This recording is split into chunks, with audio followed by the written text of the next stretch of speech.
వార్తల్లోకి తిరిగి స్వాగతం.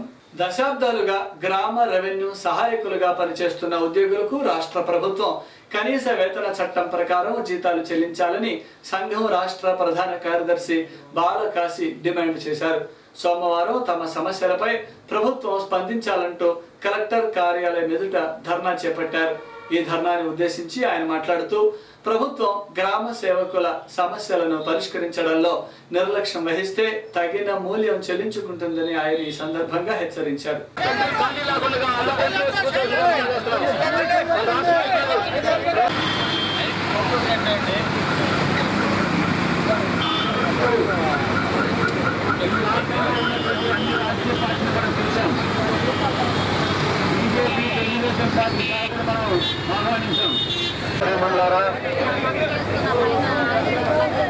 గ్రామ రెవెన్యూ సహాయకుల సంఘం ముఖ్యంగా మన రాష్ట్ర ప్రధాన కార్యదర్శి గారు హైదరాబాద్ నుంచి వచ్చిన మన గురించి మాట్లాడతారు. మన సమస్యలు పరిష్కరించాలని చెప్పేసి అనేక సందర్భాలు ఇప్పటికే జరుగుతూ ఉన్నాయి.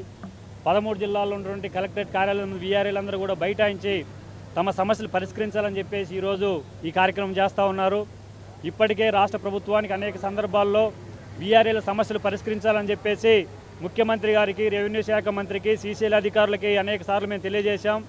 ఇప్పటి వరకు కూడా రాష్ట్ర ప్రభుత్వం వీఆర్ఏ ఎదుర్కొంటున్న ఏ ఒక్క సమస్యను కూడా పరిష్కరించకుండా చాలా నిర్లక్ష్యంగా వ్యవహరిస్తున్నది. అనివార్యమైన పరిస్థితుల్లో ఈరోజు వీఆర్ఏలందరూ కూడా రోడ్లు ఎక్కాల్సి వచ్చినటువంటి పరిస్థితి వచ్చిందని చెప్పేసి రాష్ట్ర ప్రభుత్వం తెలియజేస్తూ ఉన్నాం. ఇప్పటికైనా వీఆర్ఏలు అడుగుతున్నటువంటి కోరికలు పెద్ద కోరికలేమి కాదు. 6,000 వేతనంతో, చాలిన వేతనంతో ఈరోజు గ్రామీణ ప్రాంతాల్లో తమ కుటుంబాలను పోషించుకోలేక ఆర్థిక ఇబ్బందుల పాలై అప్పుల పాలవుతున్నటువంటి పరిస్థితి ఉంది. కాబట్టి కనీస వేతనం 18,000 రూపాయలు ఇవ్వాలని చెప్పేసి మేము డిమాండ్ చేస్తూ ఉన్నాం. 2014 వరకు 01-0 పద్దు ద్వారా వీళ్ళకి వేతనాలు ఇచ్చేవాళ్ళు.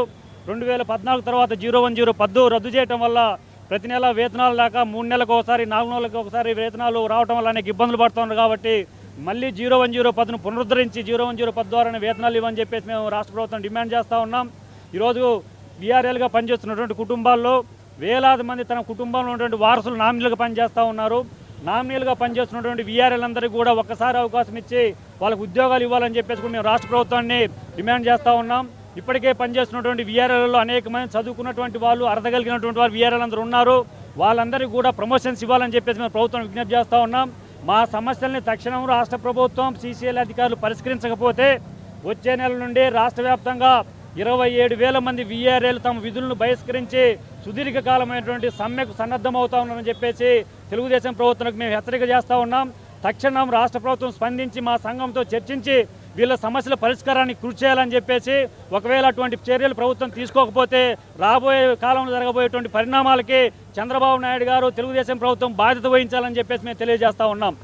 కేంద్ర రాష్ట్ర ప్రభుత్వాలు ఎన్నికలలో తాము అధికారంలోకి వస్తే నిరుపేదలైన వారికి నివేశన స్థలాలు, పక్కా గృహాలు నిర్మిస్తామని చెప్పిన మాటను తుంగలోకి తొక్కారని అఖిల భారత రైతు కూలీ సంఘం జిల్లా కార్యదర్శి ప్రసాద్ ఆరోపించారు.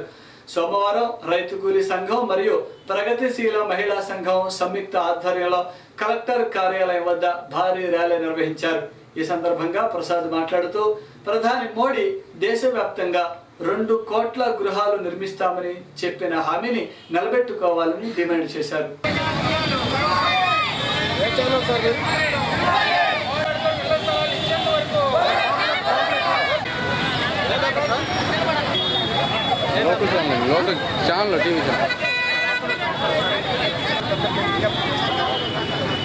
ఎన్నికల సందర్భంగా కేంద్ర ప్రభుత్వంలో ఉన్నటువంటి ప్రధానమంత్రి, రాష్ట్ర ముఖ్యమంత్రులు ఎన్నికల్లో పేదవాళ్ళందరికీ ఇళ్ల స్థలాలు ఇస్తాం, పక్కా ఇళ్ళు కట్టిస్తాం అనేటువంటి పెద్ద ఎత్తున ప్రచారం చేశారు. ఆయన ప్రధానమంత్రి గారు 200 మందికి మేము ఇళ్ల స్థలాలు కట్టిస్తామని ఆయన చేశారు. ఈ ముఖ్యమంత్రి ప్రతి ఒక్కరికి ఇళ్ల స్థలం కడతామని ఈయన ప్రమాణం చేసి ప్రచారం చేశారు. ఆ ఎన్నికల్లో వాళ్ళు ఇచ్చిన వాగ్దానాలు అమలు చేయమని అఖిల భారత రైతు కూలీ సంఘం రాష్ట్ర కార్యవర్గం విజ్ఞప్తి చేస్తుంది. ఇప్పటికే ప్రజలు జన్మభూమి కార్యక్రమాల్లో 40 లక్షల మంది వాళ్ళకి ఇళ్ల స్థలాలు లేవు, మాకు ఇళ్ల స్థలాలు లేవమని ఇప్పుడే ఈ రాష్ట్ర ప్రభుత్వం ముందు పెట్టారు. కానీ ఇప్పటి వరకు దాని కార్యక్రమం తీసుకోలేదు. అందుకనే ఇల్లు లేని వాళ్ళందరికీ ఇళ్ల స్థలాలు శాంక్షన్ చేయాలని ఒక డిమాండ్. ఇప్పటికే పేదవాళ్ళందరూ కూర్చి ప్రభుత్వ భూముల్లో బీడుగా ఉన్న ప్రభుత్వ భూముల్లో నివాసం ఉంటున్నారు, దేవస్థాన భూముల్లో కూడా నివాసం ఉంటున్నారు. అలాంటి వాళ్ళందరికీ ఆ ఇళ్ల స్థలాలకు పట్టాలు ఇవ్వమని మరొక డిమాండ్. అలాగే పేదవాళ్ళందరికీ రేషన్ కార్డు తగ్గించాలని పెద్ద కుట్ర జరుగుతుంది. కేంద్ర ప్రభుత్వం రాష్ట్ర ప్రభుత్వం పెద్ద ఎత్తున దాన్ని ఆపేసి అర్హులైన అందరు పేదవాళ్ళందరికీ రేషన్ కార్డులు ఇవ్వాలనేది మరొక డిమాండ్. దీనికోసం పోరాటం. కార్మికుల హక్కుల సాధన కోసం ఏఐటియుసి దశాబ్దాలుగా పోరాటం చేస్తూనే ఉన్నదని ఏఐటియుసి రాష్ట్ర ఉపాధ్యక్షులు మాల్యాద్రి అన్నారు. సోమవారం ఏఐటియుసి 96వ వార్షికోత్సవాన్ని పురస్కరించుకుని మున్సిపల్ కార్యాలయం ఎదుట కార్మికుల జెండాను ఆవిష్కరించారు. ఈ సందర్భంగా ఆయన మాట్లాడుతూ మున్సిపల్ కార్మికుల సమస్యల పరిష్కారం కోసం నిర్విరామంగా ప్రయత్నిస్తుందని అన్నారు.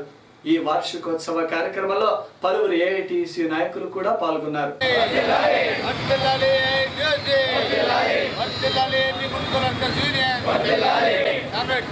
ఈరోజు ఏఐటియుసి 96వ వార్షికోత్సవాన్ని దేశవ్యాప్తంగా జరుపుకుంటా ఉన్నాం. దాంట్లో భాగంగా మన గుంటూరు నగరంలో జెండాను కూడా మనం ఆవిష్కరిస్తున్నాం. రెండో జెండాని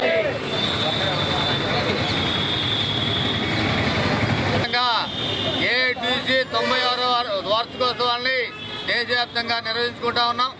ఈ రోజున మరి ఏఐటియుసి 6వ దినం మరి ఉత్సవాలను కూడా మరి రాష్ట్రంలో అట్లాగే నగరంలో కూడా జరుపుకుంటూ ఉన్నాం. ముఖ్యంగా మరి 1920లో మొట్టమొదటిసారిగా మరి కార్మిక సంఘాన్ని బొంబాయి నగరంలో మరి ఏర్పాటు చేయడం జరిగింది. దీనికి అధ్యక్షులుగా స్వాతంత్ర సమరయోధులు లాలా లజపతి రాయ్ గారు కానివ్వండి, అట్లాగే మోతీలాల్ నెహ్రూ గారు, జవహర్లాల్ నెహ్రూ గారు, ఎస్కే డాంగే గారు, వీళ్ళందరూ కూడా మరి వాళ్ళ నాయకత్వంలో ఈ ఏఐటియుసిని ముందుకు తీసుకెళ్లడం జరిగింది. రాష్ట్ర వ్యాప్తంగా మరి దేశవ్యాప్తంగా కూడా అనేక కార్మిక చట్టాలని మరి పోరాటం ద్వారా సాగించుకున్నాం. ఇప్పటికీ మరి 12 నుంచి 21 గంట కూడా పనిచేసే ఆ రోజుల నుంచి ఈ రోజున 8 గంటల పనిదినాన్ని సాధించుకున్నాం.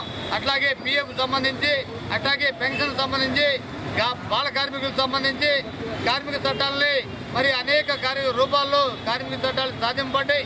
క్యూటీవీ న్యూస్ ముగించే ముందు హెడ్లైన్స్ మరొకసారి.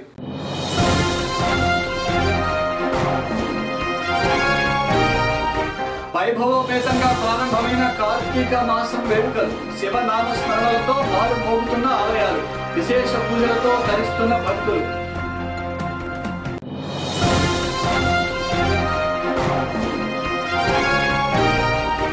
ప్రజలచే అమ్మ అనిపించుకున్న వీర వనిత, సంస్కరణలకు నాంది పలికిన నేత, ఇందిరాగాంధీ వర్ధంతి సభలో కొనియాడిన నాయకులు.